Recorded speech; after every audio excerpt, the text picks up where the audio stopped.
Hi, everybody, and welcome back to TV for Real, where reality and scripted TV collide. My name is Mike Bloom. I am, of course, joined by the queen consort of this podcast, Sasha Joseph. Sasha, how are you? I am so excited. I can't wait to talk about nothing I know.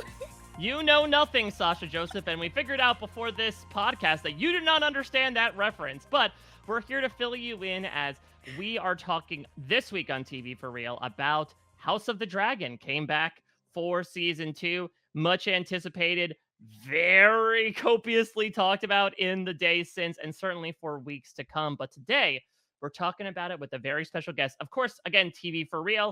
If you didn't tune into our first episode, is all about bringing in reality stars to talk about their own tastes in scripted television. And this guy is truly a tastemaker out there. And so I'm thrilled to get his thoughts on not only House of the Dragon, but TV past, present, and future. People out there can be Team Green or Team Black. Today, I am Team Purple because we are Ooh. bringing on the one, the only Brice Izyah. Yes, House of the Purple Pants, okay? I am here and I'm so excited to be here. Thank you so much for having me. There's so many things I want to get into, but we're going to let it flow like Tony Braxton said. Do you know that reference, Ooh. Michael Bloom? I do. I Okay. know a little bit of the Braxton. I watch a Okay. little bit, I grew up in the The 90s. Braxton family values. Braxton Yeah. family values, exactly. It's coming back. Spoke with the one, the only Tamar Braxton after she won Celebrity Big Brother. So Yes. Okay. Come on, Michael Bloom.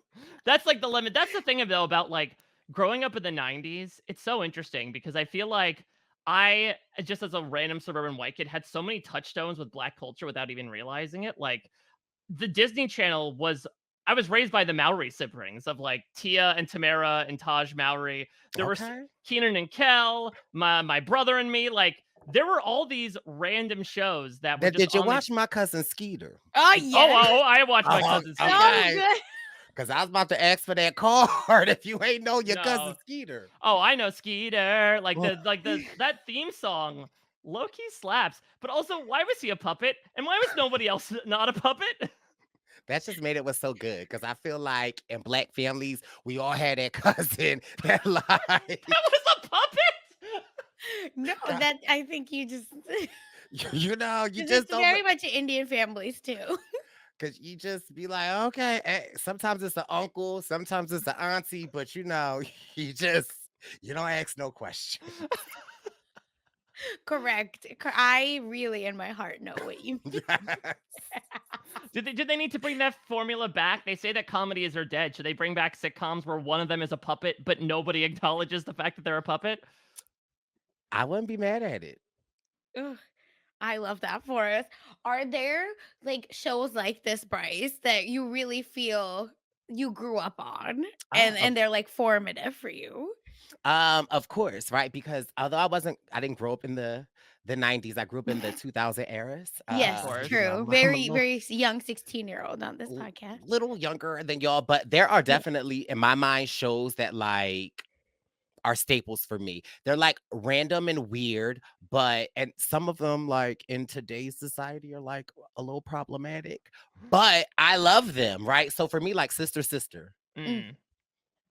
like yes. for me, anytime I would stay home from school, the Cosbys, Mm-hmm. uh, you know, Roseanne, despite like Yes. Roseanne, Jackie, Oh like yeah.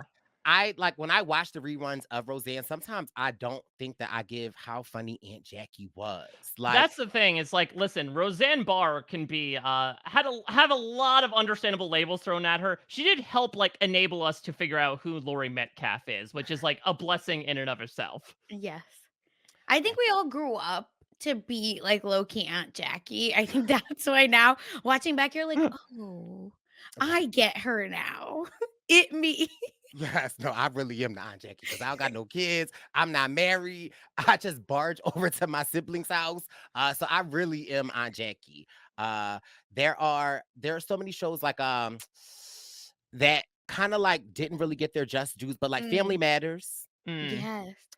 Uncle Will Smith, the Fresh Prince. Mm. And the thing that I love about those shows, right, that like I think as a child I didn't recognize, but I loved how like Uncle Phil and Carl Winslow, like they were part of the LGBTQ plus community, and not knowing that as a child sucks. And I think sometimes like I'm always like the representation matters. Like I didn't see queer black men, I did, but due to the society that we were in, they just weren't out. But I love those type of shows, especially like Family Matters, but also like RIP to Rachel.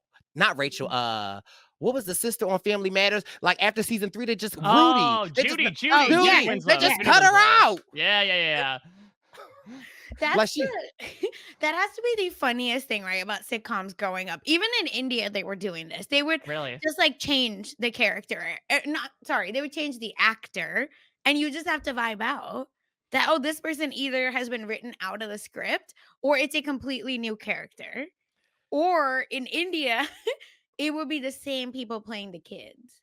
So they would just fast forward, but they wanted that same Wait, so actors they play like younger versions of. of themselves.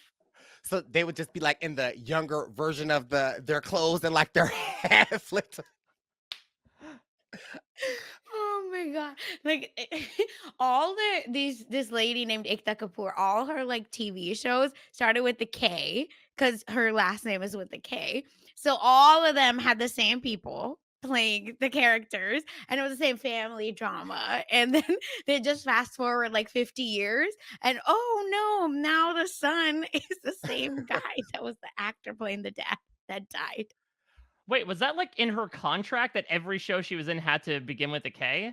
I mean, she was a producer, so She was branding, yeah. okay? She So, was a yeah, all pioneer. these K shows. That's just such an odd thing to brand yourself after a letter of the alphabet. Yeah, that's how you knew it was her show, though. Like, my husband, Shah Rukh Khan, he plays, like, whatever, characters he plays, it's always with an R. So, a Raj, a Rahul, like Oh. yeah, that's his, like, iconic characters. I don't know. Maybe it's, like, a auspicious thing, who knows? Yeah, it's just, I don't know, it's just strange. Like, imagine if Jaleel White was like, "All right, every character I play has to begin with a U." I feel like your Imagine. career's basically done at that point Well, because it's such a rare letter. I feel like that was kinda Maybe that was actually why he hasn't been getting work. I think there's some truth there. But and speaking of what you were just saying, Sasha, like I think the biggest one that I can remember was the Fresh Prince with Aunt Mm. Vivian. Mm-hmm. Okay, and mind you, there were stark differences of each Aunt Vivian. And I think that at first when we got the new Aunt Vivian, we was like, you can never replace her. But then after like 2 seasons, that was Aunt Viv. But they're always the original Aunt Viv, like, will forever remain in our hearts. But like Yeah. I just remember like what is going on here? Well, did you see that like little mini reunion thing they did a few years ago, right? Where they like finally addressed the Mm. elephant in the room with Well, that we and Will knew Smith? what was we knew. Yeah, calling her difficult. Get out of here, bro. And she's on the new Fresh Prince, right? The She old or is it just the new Aunt Viv? I can't remember. Oops. Bel Air, they both Yes, on Bel Air, I mean. they had guest appearances. Yeah, they're both on, right? I Okay. don't know if they were I don't know if they were on, What but is they it? were What's like on. multiverse? How are they doing Ye this? they're new characters. Oh, okay. See, y'all you have it too. You just didn't know. You just didn't know. You just didn't know. Yes. What was we I'm, just saying? no, I'm intrigued, Bryce. Like there are definitely those types of shows that obviously inform who you were as a kid. What's like the first show you remember becoming an out and out like super fan of? Whether that means like collecting posters or like reading interviews with the celebs. Is that a show that's different from the other ones you were talking about? So I it probably would be there are 2 shows, right? I want to say Power Rangers. Mm. I Mm. really feel like I loved the Power Rangers, but like at that point in my life, like in internet wasn't really I wasn't like online or anything. Yeah. But I think the show for me that I just like obsessed over and maybe I wasn't the target audience at my age, but I still was that so Raven. Oh, Mm-hmm. When I tell you, that's when I was online, like Googling stuff, and I might have been a part of the Cheetah Girl fan club, but period. whatever. Who was But your cheetah of choice? I mean, obviously it was Raven. Yeah. I'm an Adrienne Bailon fan personally. I think she's a little Ooh. underrated. And so it was funny because I was watching this interview of Raven talk about the Cheetah Girls and talk about like her experience. And like Raven just brings up like these such good points. How Raven was fuller size, right? Mm-hmm. Even though she wasn't really fuller size, she was just like real. And so how Raven talks about how like all the girls would be in like these cute little two pieces, and Raven's like, I would be in velour suits and high heel boots. And I always wondered, like, why do they have Raven out here looking like that? But it was funny how Raven just talked about how like they said like her in heels and different stuff would like give her a more slimmer figure, which is like kind of crazy. Cause I loved Raven. I bought Raven Simone's albums. Mm. I know Which what you mean. Listen, when the Cheetah Girls went to India, it was over. There was nothing else you could tell me. But no, I agree with you. I think it's really interesting because you talked about, right, like Black gay male representation, but also the 2000s. I mean, in the late 90s were just so terrible for young women and their bodies, right? I'm thinking of Ugly Betty specifically. And Mm-hmm. just what you were watching and consuming as normal. And I feel like that trend is coming back. So like stop this. These like body, first of all, why are bodies inside like in Vogue and out of Vogue? But that's what I think of, I mean, Bryce, is they're like the pictures in Vogue have bodies in them, so I see your point.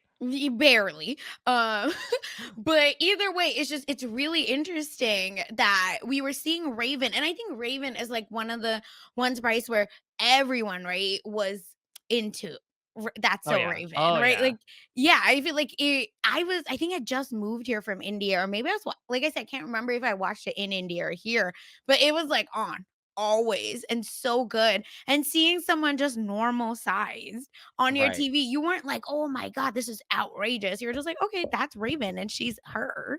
So why did we, also have then, yeah, shows like Ugly Betty, Desperate Housewives, where the obsession with the bodies was nuts. Did you all ever do like your best Raven psychic face? The like, Yep. yeah, that like look We to used to, camera. and then everyone had to stop around you. And I would always love a Raven because it's like, girl, I will always be mad because after like the first season, it's like, girl, you're not seeing the whole picture. Like, we know Yeah. what's like, girl. Yeah, don't put the cart before the horse. Stop jumping to conclusions. The hijinks. The hijinks. Uh, but yeah, that was like such an interesting show for me. And I think another show for me, honestly, that kind of like maybe I don't know if it like modeled my life, but I lived for like the real world. Mm-hmm. Yeah. Like I What would be do you remember what was like your access season? I think it was Real World Hawaii with Tech Mm. and Ruby Ruthie. and Ruthie, yeah. And I remember like I was like, I want to be a chaotic adult. Like I I just remember like feeling like I want a Ruthie phase in my life. Like not the phase that she's at, but like I just remember just like I want to be crazy. Like I want to like have so much fun. And then I also remember I think it might be like Real World New Orleans. Like I really feel like Julie had such a profound like impact on my life because like I think where I lived it's a very black community and my life was very like black. I had a mixed diverse group of friends, but like Mhm. we all understood. So seeing someone like a Julie was really like me seeing an alien, right? Like because I was just like what is going on with Julie? And then I don't know if y'all saw HBO or with the other like they did like the The reunion Oh reunion. of yeah, Yeah, yeah. I was Of gonna say season one. like Mhm. I and could say some as a things white just person, Julie is also very alien to me as well. Yeah, I was like, Julie, that motherfucker is not real. Like, that's how I feel about Yeah, Julie. it's that meme of the lady in the plane being like, that person's not real. And it's just Julie. yeah. But did y'all see the reunion or like where they Yes. got together? So I heard Did about it, Homecoming, right? Yeah, yeah, yeah. Yes, Mhm. child, where she got drunk and old boy out of everybody was like had the most dee da boo dee ba boo dee. Yeah, I was gonna say like that. Come on, be my baby tonight Come has on, be been my like baby. living in my head for 20 years. He was the most compassionate with Julie. And I remember watching the episode, and I'm talking about of the homecoming, and I'm like, he doing too much. Like, not you sitting by the edge of her Mhm. bed while she throwing up, only for the next morning for Julie to be like, "Do you see this bruise on my arm? Like, he was manhandling me, Of course. bitch. Girl, you was in the bushes. You was falling out of that car." The bush did it to you, baby girl.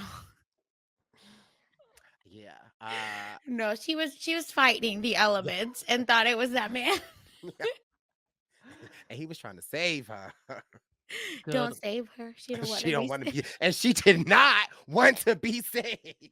Well, listen, we've talked enough about hypocritical religious people and people getting recast in the same roles. Let's talk about House of the Dragon, which has, of course, none Yes. of that going on.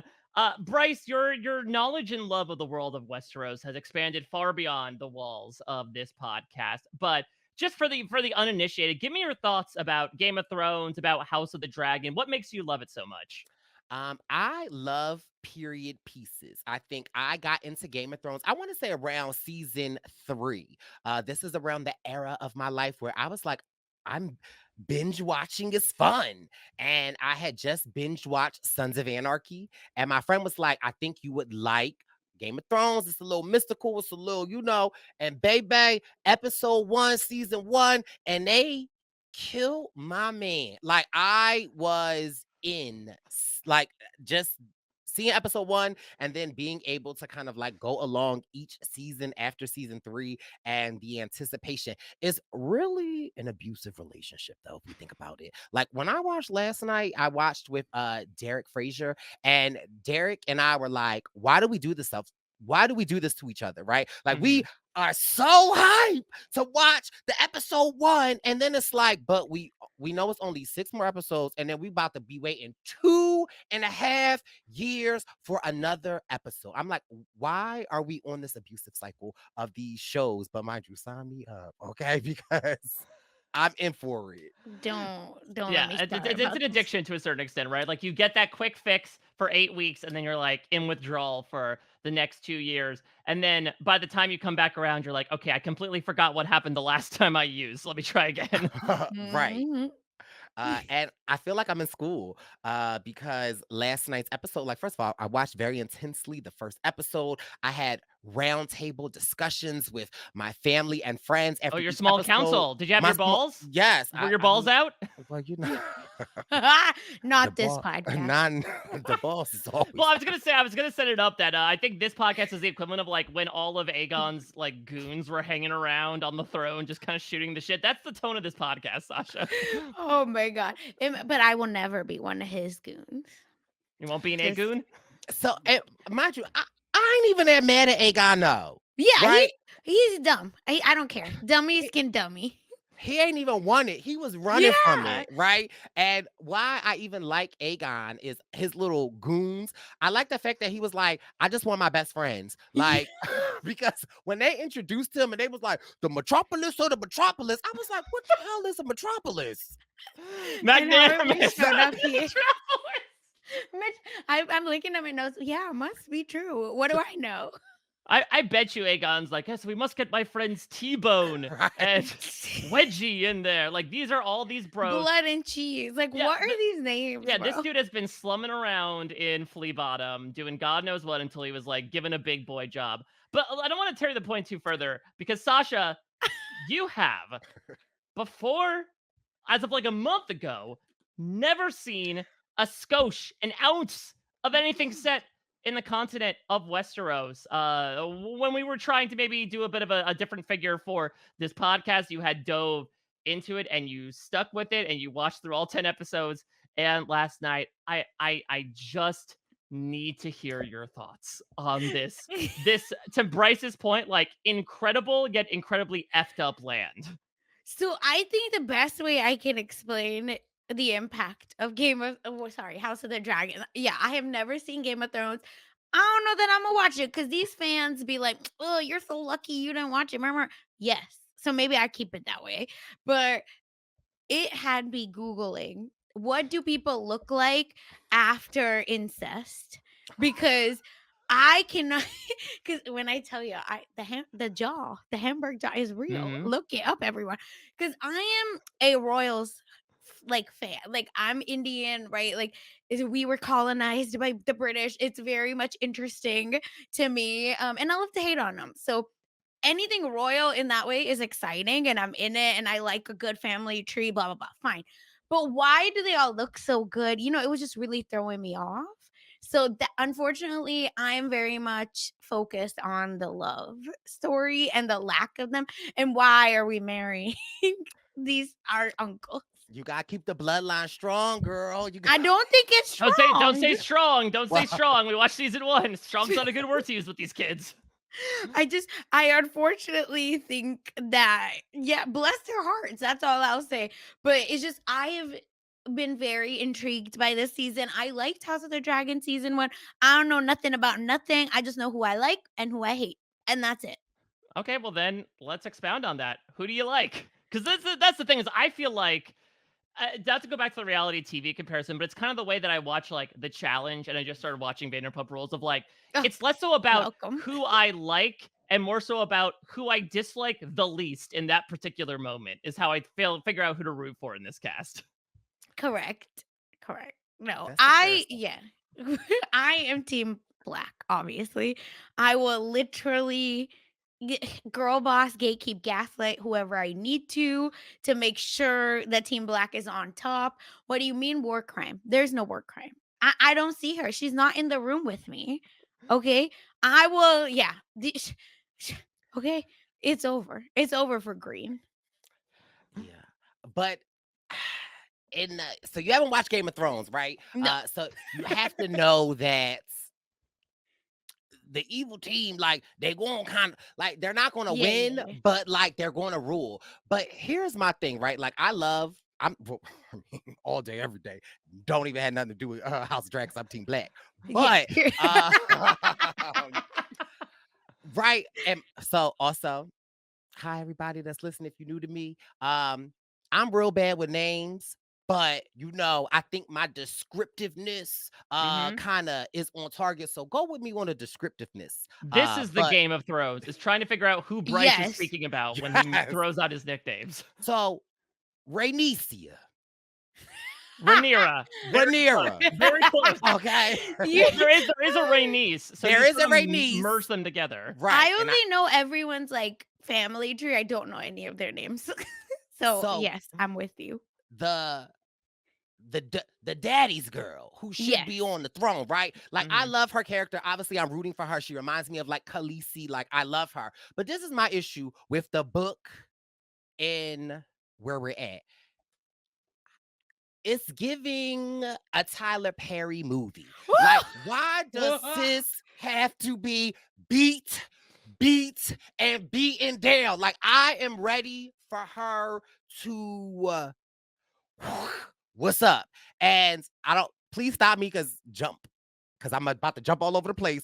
But like, I'm mad that the baby had to die this episode because listen, I needed some justice for my girl, right? And so it don't matter who, as long as it's a son, but I just wish she was in on the plot. So although I am not here for people murdering children, I am just saying. The best disclaimers are the ones you say after you say Well, something. But I'm just saying that I am so happy that my sis got kind of sort of a lick back, but it's not really a lick back because she didn't know the lick was getting back, even though she ordered it. But that's it. Now, I also just want to say something about Team Green. Mm. Now, I ain't Team Green. However, scallywag, queen, best friend, daddy effer. Yes. Oh, yes. Allison. Allison. Okay, that's her name. I like Allison, right? Like, I understand why people can be behind Allison because if we didn't know Renisa. I mean, Kristen Cole is Renisa's. quite literally behind Allison at certain points. Yo, we saw I last have night. something for him. Well, When we get to him, I'm ready to oh, fight. So I mean, let's not I, talk about him. I got something for him too. Well, we all do, but not no. So That's the problem. He's too pretty and he gets away with too much. Yeah, I'm ready to fight white him. cloak privilege. But time out. Did y'all see the previews of like this on the season? Why the hell they give him a Liza Minnelli wig cut? Did you see that haircut at the end? The thing is, when you've been in between them legs too long, I think it don't matter. Did you see, by the way, that and I only noticed this because I just rewatched season 1 before season 2, but baby boy Jace like disappears, flies off on a dragon at the end of season 1 with like Will Byers from Stranger Things like bowl cut that Rhaenyra probably gave him, and then when he shows up on the wall, he's got like flowing locks, like he got a blowout on the way to King's Landing. They had the supercuts at Westeros. Okay, The dragon stopped at supercuts before he got home. Oh my gosh! But I'm not mad at people that like Team Green, because if the story was based around Allison, right? Like, I understand Allison's point, right? Like, she ain't want none of this. She was coerced into all of this. And at the end of the day, like, well, if I'm gonna have to do all of this and all of this, I want my kids to win. Like, I see kind of sort of her point.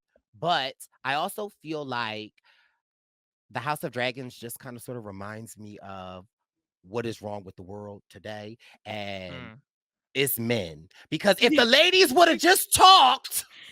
Yeah, we've been known. Well, the whole they thing just started, sent right? enough letters.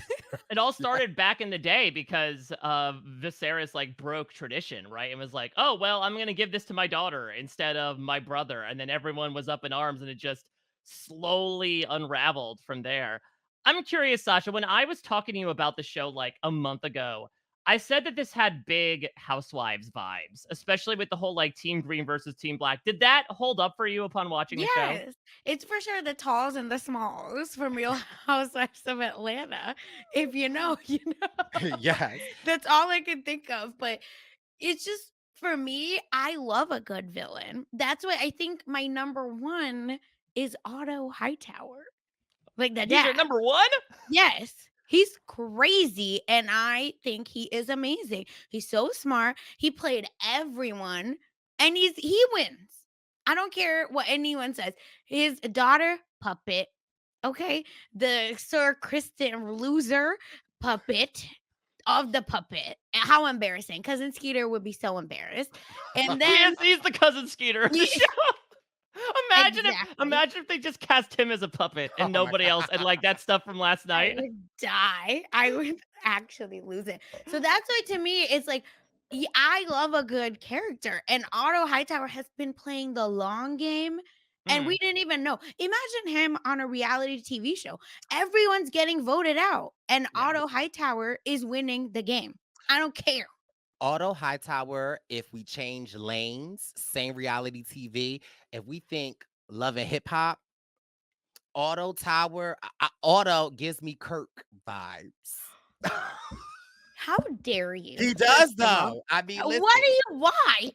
What, Does he have other kids? It's Game of Thrones. Everyone has kids everywhere. Everyone has kids. Did someone run over his chariot? Every man has a hoe in a different area code in Westeros. That's what they do, especially the rulers. And then that's why their children get the last name Snow. Yeah, exactly. That's what happens. His name is Jon Snow because he was a bastard child. Oh, the more you know. Look at me. And that's why I was saying there has to be more than one Jon Snow, because they love to repeat names. Aegon. And so I'm sure there are multiple Jon Snows walking around. I can't believe you call them Kirk. Like, I'm actually going to fight you. He gives me remnants, but I do like him. But I think the villain that I Okay. loved sorry, my chair got a little moist.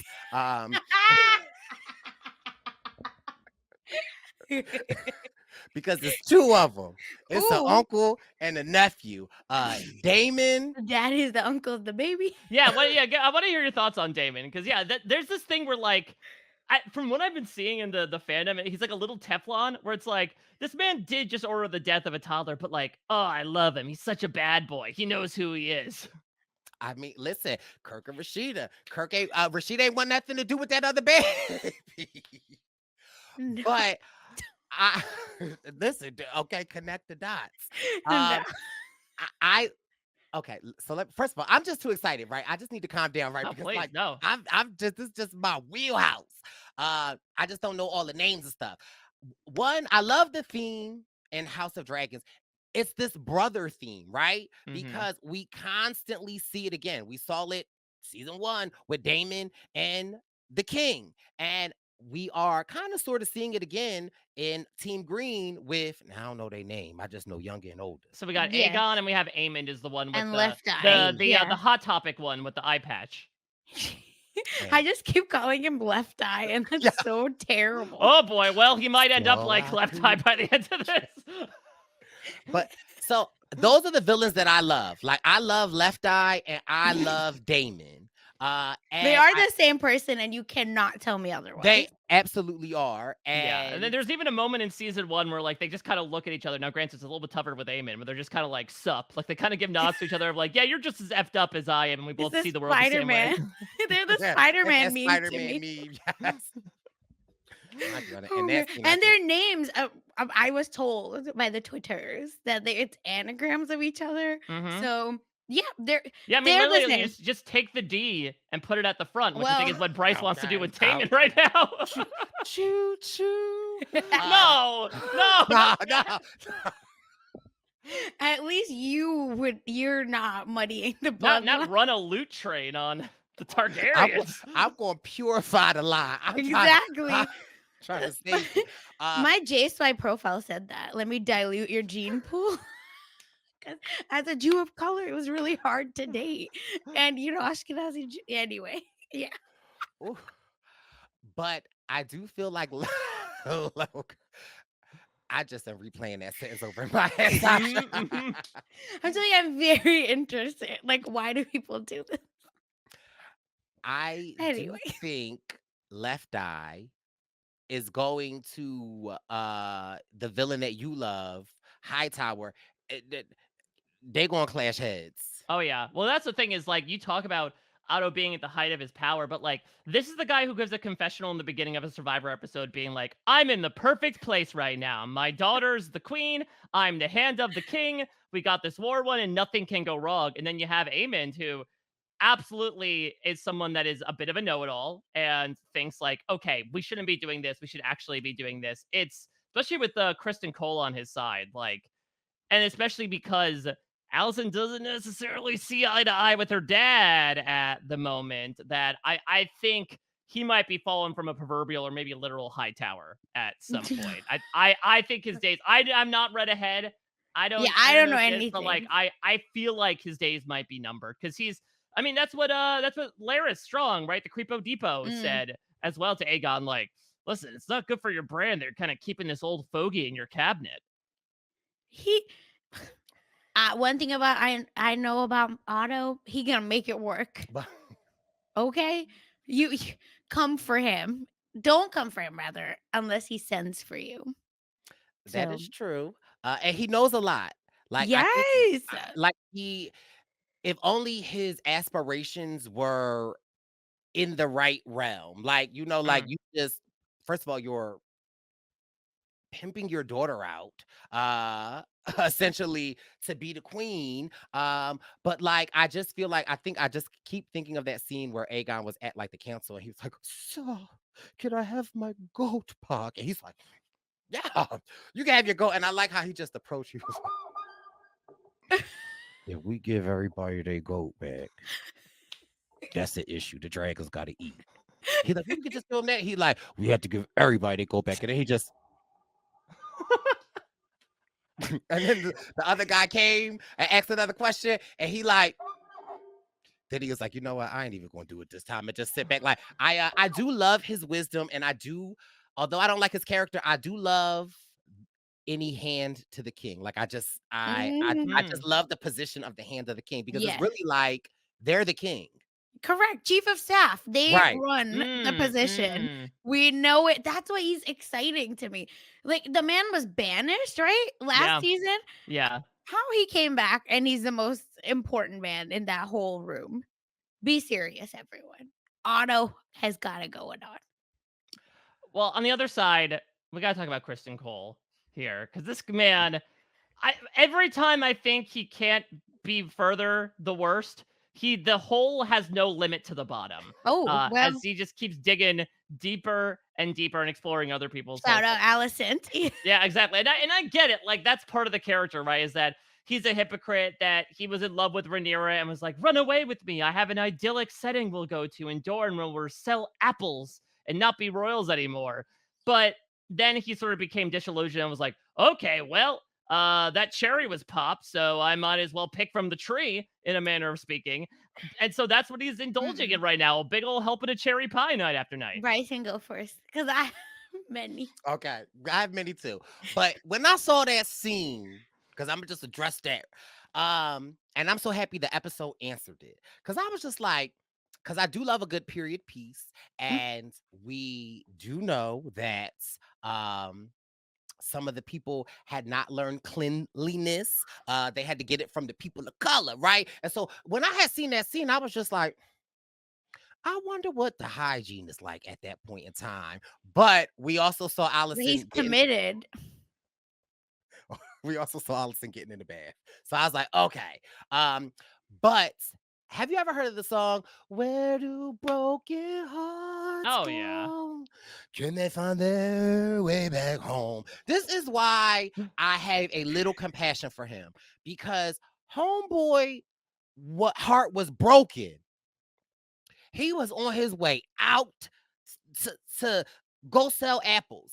Allison convinced him to come on back. And so I really feel like it's like what they say, Sasha, what's the best way to get over an ex? Get under someone else, baby. It's true, So but no.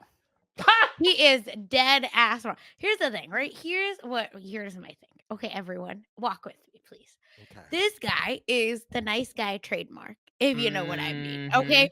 He gives, look at me. I was this virgin and she took my virginity and she ruined it because I just wanted her to give up the throne and her job and her identity so that we could live in poverty. Be serious. Okay. And then it didn't happen because the girls are smart. Kristen is not. So he just shows, and then he's so mad that reality has slapped him in the face that he's like, "Oh, I'm now gonna go to your best friend. You're trash. You're trash. You've been trash. You never been better." And he just keeps playing the nice guy role. And we all know those guys that are like, "This one girl broke my heart. So now I'm gonna go on a rampage and pillage as much as I can." And that's him. That's him. So stay away from toxic men like this. Okay, just because they look good and they'll go down don't mean nothing. But I feel like there's also, listen, Allison I think is maybe one of the more good-hearted characters, certainly compared to the people around her, but like there's some vindictiveness there. I think there's a little bit of Period. like Mr. Steal Your Man, even though the man was willfully given up. And I also think yeah, there's a little bit of like the reason why I keep this guy in my life and in my sheets is because he had some link up with Rhaenyra and we kind of both bond. I bet you in their post-coital talk, 85% of the conversation is shit talking Rhaenyra. There's nothing else beneath the surface between the two of them. Oh, Like yeah. she barely knows his name, I'm pretty sure. Oh, Allison is winning. Let's be very clear. I'm deciding about this loser. And I don't want nobody going up for him just because he does all the right things, if you know what I mean. But he is how many times or how many family reunions have you been to? And it's like you see your aunt and your uncle, and then your aunt be like, "Well, you know, your other aunt used to talk to your uncle before we got married and have kids." So I feel like that happens, right? And I also feel like he's like obsessed with Allison. Like I don't feel like he's like pillaging through multiple people. I feel like, the reasoning behind it might not be right, but like at least he is loyal to her. Okay, I'll give you that little crumb. that he's loyal, but he's for the streets. We don't want him. Team Black don't want him, so it he is can go kick summertime and rocks. we are outside. So, Oh my god! Listen, if any season to do what he's doing, it is now. I don't know. so They said there was a chill in the air. It's about to be cuffing season. Yeah. Oh, that. Yes, Mike. Mike knows. Yeah, well, I was gonna say, yeah, Sasha, I'm not sure. Winter is coming is also a very Yes. Okay, I popular know that. catchphrase, and so we know that it's on its way apparently, and so yeah, maybe it's there. They want to shack up, which also make things interesting for the dragons. What are your thoughts on the dragons, Sasha? Because obviously, spoiler alert for Game of Thrones, there is really not a lot of dragon stuff on the level that we've already gotten on House of the Dragon. The CGI is beautiful, or VFX, whatever. It's so well made. And again, I think I'm uh searching for crumbs because of what Marvel has done to its CGI, whatever, special effects team. So it just feels really exciting. And that unfortunate scene at the end of season 1, right, where the big dragon goes under the Hmm. little dragon, it is, and the thunder, or It sounds like yeah, the way that they would describe to like Aegon, like, oh, this is how dragons mate. Like when the big dragon gets on top of the little dragon. and eats his head off. Uh, but it's just, it looked so cool. And I love it. I love all that stuff. So I wish there were more dragons. Give me all of them.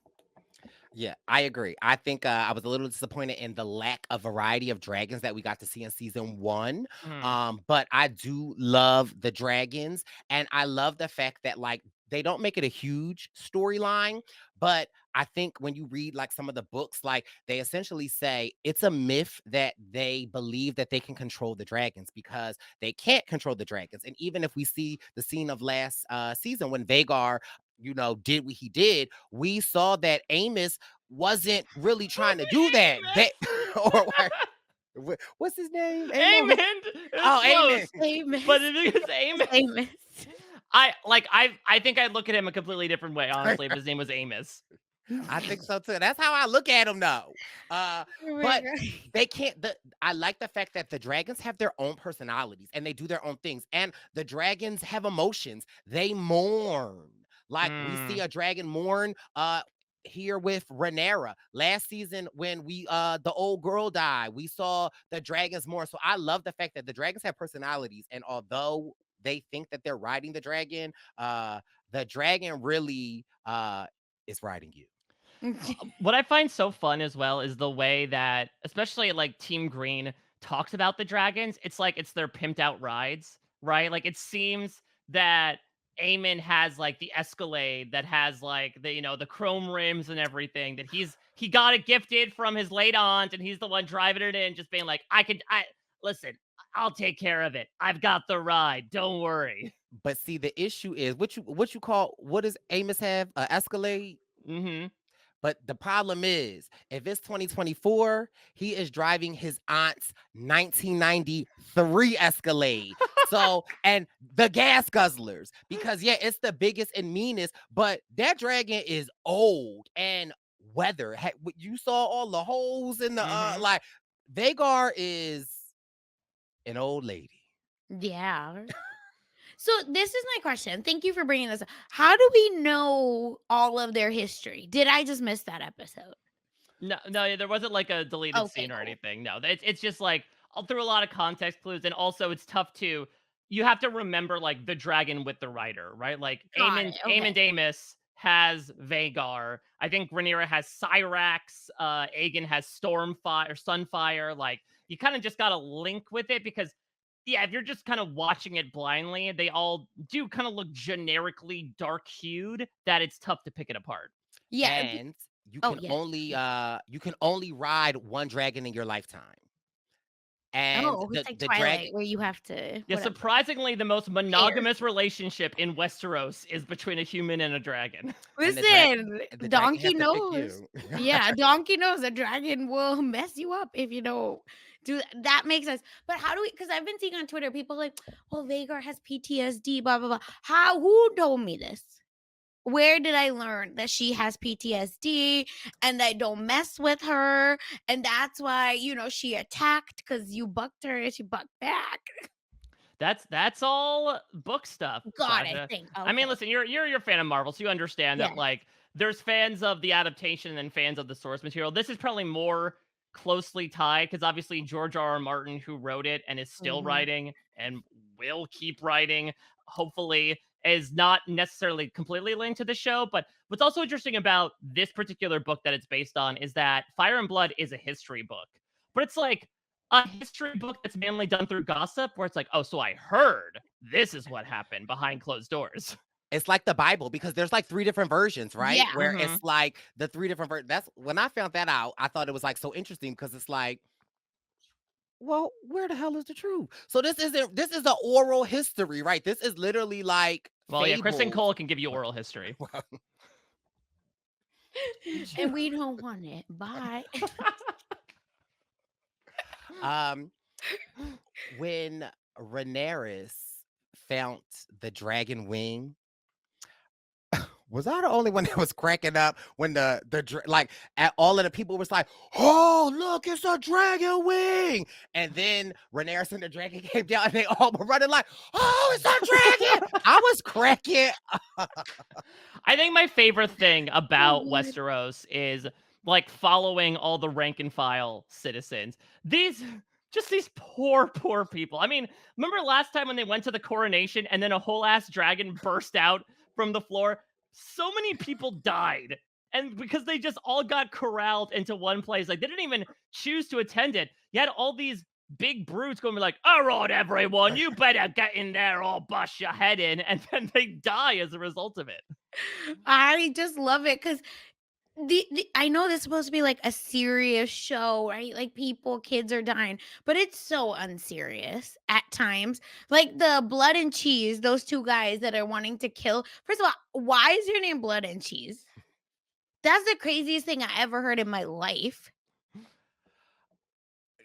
Girl, how you supposed to lead me somewhere and you lead me half there and then you say, I don't know what the upstairs looks like? That's what I'm saying. That Oh, whole I love this. montage is They're the the funniest thing of my life. they're the Westeros wet bandits, right? Like they're walking in being like, "All right, set a trap. I don't know about this cheese." But in that same vein of thinking, right? How the hell can they get that close of access to the king? Like, how are you like, don't act, don't look? Yeah, And the king is just right there. Like, I was just like, Oh my god. where is your ADP? Where is your home security? Where is like, that's the thing is that again, it speaks to the fact that it's almost like Succession in that they are also focused on each other.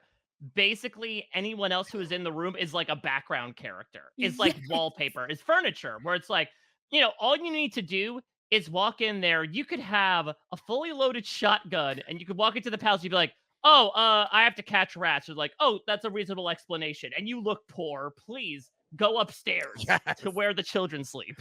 Oh my god. And It's just so funny. during that, when that happened, and the king, Aegon. Aegon, I was He just certainly like, had egg on his face after that one. definitely. But I just was like, Aegon is such that middle sibling, right? The sibling that like I just felt like that was such a real character moment. One, so you didn't want to be king. You was running and hiding. Then like you loved the glory of power. Now, not you sitting around drinking with your friends like, my brother and his dragon.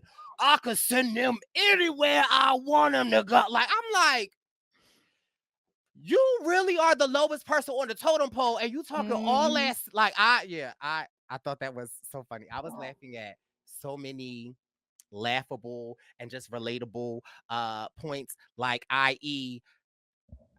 who died and made Damon king. Mm-hmm. Oh Okay, my because god.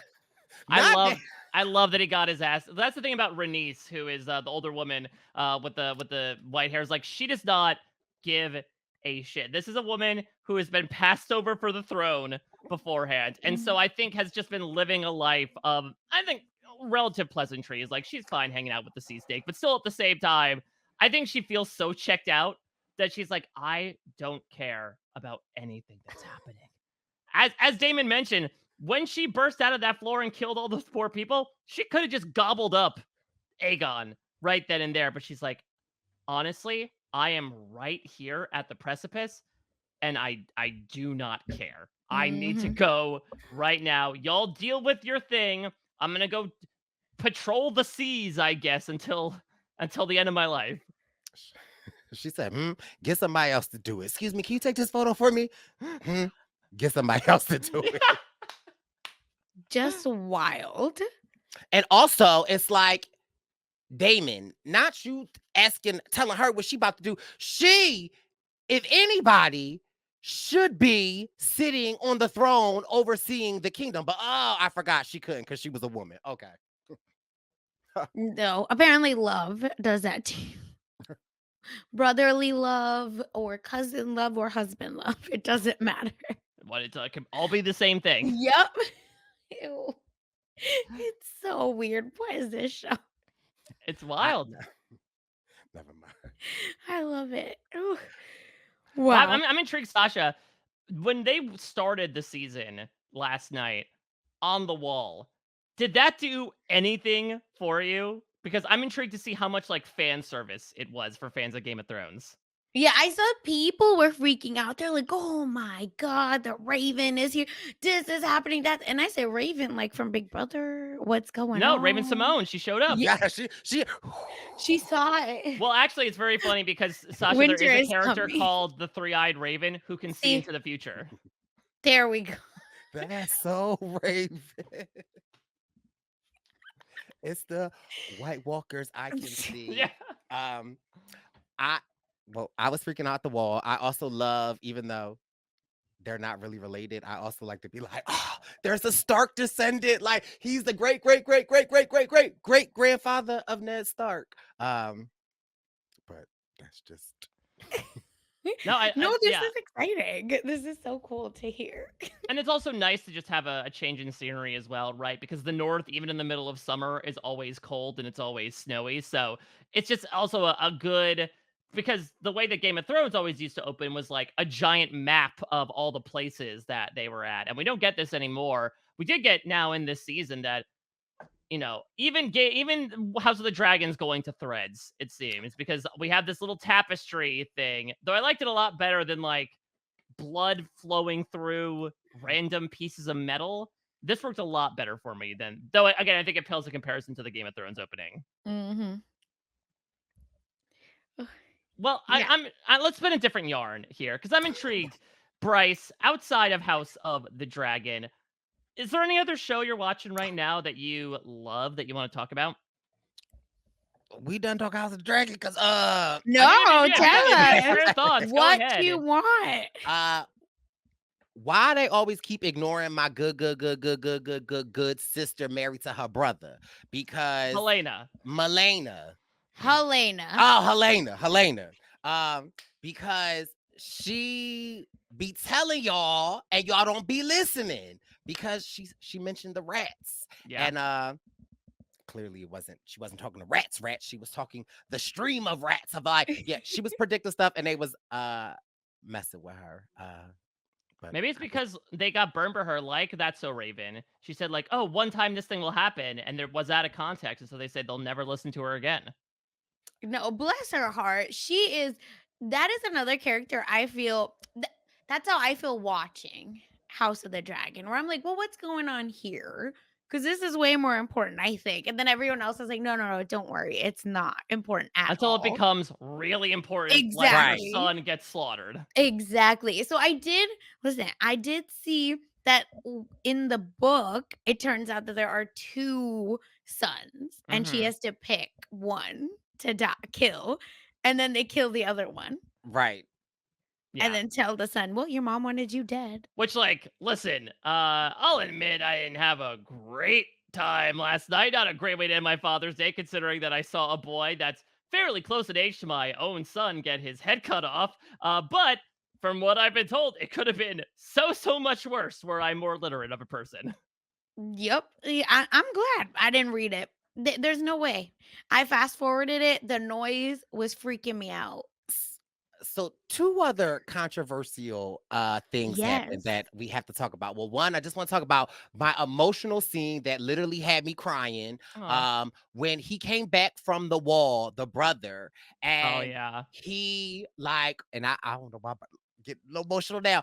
When he still wanted to give the report to the queen because, like, he completed the mission, and like, oh, the way I was tearing up. I just love that brother. Like, I mean, I love the other brother too, R.I.P. But just his code of ethics, his code of honor. Like, yeah, that was a very hard scene to watch and just like Hmm. really emotional. And again, it's just like you see Rhaenyra like being a mother. And so that was just felt like we had to talk about that. Yeah, And it was so sweet because he was just crying and being like, "Okay, well, this we have this person's allegiance and that person," and she's like, "Come here, like right. let's Oh, just oh, that have a was moment." it was a Oof. nice reminder as well of like, yeah, this isn't just some rando character. Like this was someone that was actually related. What killed me was the funeral, which I thought was so well done. And again, maybe showing that Alicent has better intentions than the people around her when she does say Luke's name, when she, lights the vigil for him. But like when it's Jace and the little boy who like puts the little toy inside the fire, yeah, I mean, I don't know. I feel like we could all do one of these like Targaryen funeral processions by the end of this series, considering how many times we've seen major family members die over the course of the series. Oof. And I just oh, Bryce, yes. Have your moment. Oh, you're so beautiful. Oh my gosh. No, it's I just also want to say, speaking of that, like Allison, right, just has these such unserious moments, but you see that it shows that she's actually a real person because she's well, did she get my letter? Do you think she'll respond?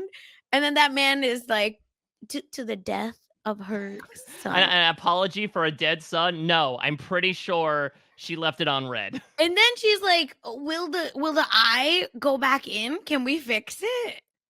And it's like, girl, read the room a Read. little Listen, bit. denial is not just a river in Dorne, Like I think she certainly still kind of lives in that state, even though she's become much more accustomed to the realm of the palace. I think there still is a little bit of that optimist in her, right? That's I like, just love yeah, but that. it'll go back to normal, right? It'll grow back. And that's again what I'm saying is that, like, although it's like, girl, read the room, however, mother to mother, right? And they're telling you no, but if you would have sent that or like, acknowledged or reached out, like you never know what that could have changed. And so that's why it's a little frustrating. It's like, let the lady speak and talk. But the biggest thing for me of the night was, and I don't know if it's in Westeros or in real life. So this whole episode, Rhaenyra is mourning her son. We see a dragon wing. Okay. We are seeing people get beat up. People are on the mission to kill somebody. And the biggest outcry on Twitter, on the internet, on X, on TikTok is when that dog got killed. You can do anything you want, but if you exact cruelty on animals, that's Now, the line. That's the line. I even felt like, oh, now why would they put that in there? Meanwhile, 3 seconds later, I'm like, the baby gotta go. That baby got to go. But I was appalled at that animal cruelty. This is so American, and this is why, like, I really enjoy America because no one rides or dies for animals like Americans do. Okay, they put them above people. Do we need It's like a just do we need like so a Sarah funny. McLachlan PSA before House of the Dragon to be like, listen, Peter, be someone serious. someone's gonna get kicked. Yeah, I'm assuming Cheese isn't getting the Sia money at the end of this. That's why she stopped giving out the money. Yeah, she said, I watched Cheese. No more. Did you see what he did to the dog? The rat czar of New York.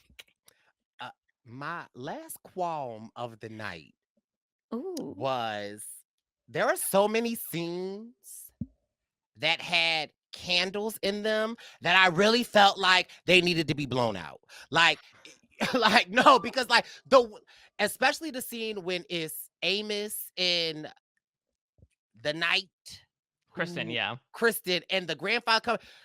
Anybody that's listening, go back and watch and look those candles on that table. Like, y'all need to blow them out. Y'all going to burn the castle down. That That's the point. I'm just kidding. that was giving me anxiety. I I'm mean, like, listen, we know Targaryens, they can survive fire. It's fine. If everyone else dies, that's just weakness on them. That's why they keep inbreeding, so they can just let loose with open flame and they won't pay for any of the consequences. They're not walking fire hazards. I just think you're forgetting how many servants they have. I think they are. Yes. Oh my god. The servants just one guy's job is just to go in with the Literally, yeah. candle extinguisher. It's like the I don't know if y'all know the role that Sean McQuay, so the LA Rams, the football Hmm. coach, there's a person employed just to make sure he's not like crossing the lines. So if you So see there's him, a buffer guy in front of yes, there's Sean always McVay to someone stop like him. grabbing him and bringing him back. He's like actually like he's like a athletic trainer, but a primary like guy. oh, His a job job description is on like his. you just see him constantly grabbing him and pulling him back. So I just to me that is a kind of job I would want. Like useless, just like one thing I got to do and that's it. Don't call me for nothing else. I mean, I guess that's what is the equivalent of firefighters in this place, right? Like, there's no public works. I guess the city guard is the closest thing to police officers, but like the maesters are the paramedics. I don't know where the firemen are. I don't think they're camped down in King's Landing, so I guess that's the person that has to take care of it. I love that. Oh my god. Bryce, any other thoughts you have about House of the Dragon before we start to winnow things down, much like a flame? No, I'm excited that it's back. I can't wait for next week's episode. And again, I love the interpretations and I just love the conversation that it brings. There's so many like people that I don't be talking to all year. But we have been texting or calling, and it's just like I love the Game of Thrones, House of Dragons community. So I'm excited to be back and excited to be here with y'all. Thank you for having me. Yeah, I mean that's the Oh, thing is that it's even though House of the Dragon is obviously a spin-off and I don't think has as many eyes around it as something like Game of Thrones, it still does feel like it's in that zeitgeist. And I feel like, especially the past few years, it's been tough to find another show like that in the scripted realm. I would honestly say that like Traitors is something that's maybe come the mhm. closest to feeling like everyone in your life was watching and talking about it. So there is this really fun communal aspect to it that we're like all kind of the citizens of Flea Bottom, just kind of gossiping, giving our takes about these people that we can't interact with whatsoever, that we are sort of at the mercy of their own violent delights. And it's been a great time. Bryce, what else are you watching? Any other shows you want to call out as stuff you're having a great time with? Old shows, new shows, etc.? Mhm. So yes, I love We TV's Love After Lockup and then Life Hmm. After Lockup. That's kind of like my genre. Well, A&E, they do like 60 Days In. I don't know if you ever heard that show, Mike, but it's like, regular people will volunteer to go into jail and, experience 60 days in to make it better. So I love that show. But baby, A&E got this new show called Inmate to Roommate. And whoo, You better stop. whoo. When I tell you, I've just been watching it and enjoying it. And it's like I have the podcast about this because there is there's about 4 people, and one of the people, or because they're not couples, because you can't say couples, because some people be married and their Hmm. wife has a pen pal and then they want to like help. And the point of the program is to rehabilitate them into the community. But it's like, surely. Anyway, but the most captivating pair that I have met, uh, the internet and the world is calling them Salt and Pepper. And Oh, it's Oh. this uh guy. He's a history teacher and he's an advocate for like prison reforms. He's a white guy, single. I want to be so yeah. And there is this inmate. He's been writing for 3 years. He's a black guy, and he is offering up his room and home to him. And it is just so funny to see the breakdown. And again, because it's like this guy, he really feels like I really want to do prison reforms. The day the guy got out, all he was like, I just want bacon. They went to this restaurant to get bacon and like whatever. Then they went to the house and the guy was like, well, there's a protest for this guy that was wrongly imprisoned. And the guy that just got home was like, bruh, I just got home. You think I want to go to a protest? And the guy was really mad. Like, oh, I don't know about his values. I don't like. Sir. But they calling him salt and pepper, and it is like the highlight of my week. Well, that guy, the guy who just got out of jail, sounds like Renice, right? Where she's like, "Oh, can you get involved with this war?" She's like, "No, please, I'm done. Can I get somebody else to do it? I'm hungry. I want bacon." Yeah. I love this. And I just finished the last episode of Sweet Tooth on Netflix. Mm-hmm. I don't see a lot of people talking about it, but yeah, the third season they did all right in my book.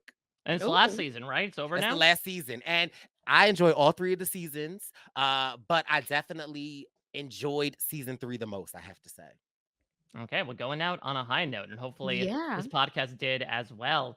Brice, this was such a fantastic time. I loved getting the chance to get all your thoughts on Amos and the gang, which is now I'm going to refer to as House the Dragon. Mike, I don't even feel like this is a podcast. I just feel like I just was screaming like the whole episode. So I'm sorry if I just. No! How dare you apologize? This is the mood. We're just hanging out in the throne room, sitting on an uncomfortable chair, shooting the shit. That's what we aim to do every week here on TV for Real. Okay. Listen, Josh, our producer, aka Josh Wiggler, loves to say that this is the Going to the Club podcast. Oh, okay. So do that what you may. Exactly. Depends on what club we're going to, right? And this time it was just wild animalistic orgy, but next time it might be maybe to your brother. Yeah, we don't. It was next time you might be married to your brother. I know somebody that was trying to pass some legislation. You know what? Woo! All right, well, enough about House Wilson. Let's move into the House of Izyah. Brice, you are always busy. You are flying the skies, a podcast in the form of the Purple Pants podcast, bringing you content multiple times a week. What do you want to plug right now for the people listening out there? Yes, I'm excited. Brooke, Cam High, and I are getting ready to do a rewatch of The Amazing Race season 5. Oh, yes, the best season. The best season. So, because I'm somewhat new to Amazing Race, and so Brooke, she eats, sleeps Amazing Race, and so she's like, "What are we gonna do for a year?" I'm like, "I don't know, girl." And so I am being a little peer pressured, but also like I really want to kind of like see an older episode. So we are gearing up to do a rewatch of season 5. So that's going to be coming out weekly. And at the Purple Pants podcast, we have our Purple Pants premonitions. We are covering so many things. P Valley's getting ready to come out. And so, it's a vibe over at the Purple Pants podcast. So come stop by and see us. I am so excited for that. I do not want to necessarily pull a Raven Simone and be like, you're going to like this person. But I am so excited to get your thoughts on Charlotte and Myrna, because they are some of the best TV I've seen on The Amazing Race. And it's going to be a hoot to hear about your thoughts on them. I can't wait. I am more so looking for the people that I'm going to want to yell at. That's correct. There'll be a few. Don't worry. You'll find them. Sasha, what do you have going on? Yes, I, of course, cover a pop culture vibes only. Honestly, if you want to know why something's trending, check out Mess Magnets. Rob has a website /mess feed where Kirsten McKennis and I are covering everything. This past week, I had Puya on while Kirsten was away to talk about a Big Brother style YouTube show called Inside, which is hosted by this really famous British group called The Sidemen. And if you are a Manrika fan from The Circle, she was on the show. And spoiler alert, she won.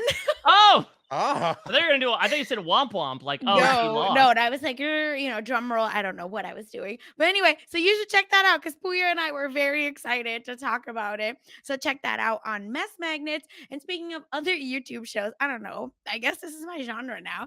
But Taryn Armstrong and I are talking Jet Lag, which is a Amazing Race / Taskmaster with a little bit more personality show again on YouTube, so for free to watch. So check that out and our reactions to it all. And for everything else I'm doing, just follow me on Twitter at @funsize_04. So I'm doing my usual ish with the Survivor 50 wish list, Summer of Survivor. But we'll be back next week with more TV for real. Of course, if you have ideas for guests, any more reality people you want to have come on and give their past, present, and future thoughts on scripted TV, you can always email us, tvforreal, RHAP, @gmail.com. That's FOR real. You can also subscribe to the We Know Scripted feed over at robhasawebsite.com/scripted. That'll give you access to not only this podcast, but all the other weekly stuff we've got going on, including plenty of dips into coverage of House of the Dragon now that it is officially back. But Sasha and I will be back next week talking something completely different with someone completely different. Check us out on YouTube. Check us out in your podcast feed, especially early on here as we're getting the show started off. We're receptive to a lot of ravens of feedback, if you will. So send them our way. Well, this was such a great time. I am so excited to see where we go from here next week. Sasha, thank you, as per usual, for being the great queen amazing. consort of this podcast. And to the petitioner himself, Brice, we'll give you your sheet back. Don't you worry. Next week, Sasha and I will be back with another guest on another episode of TV for Real. Until next time, everybody, it's been real.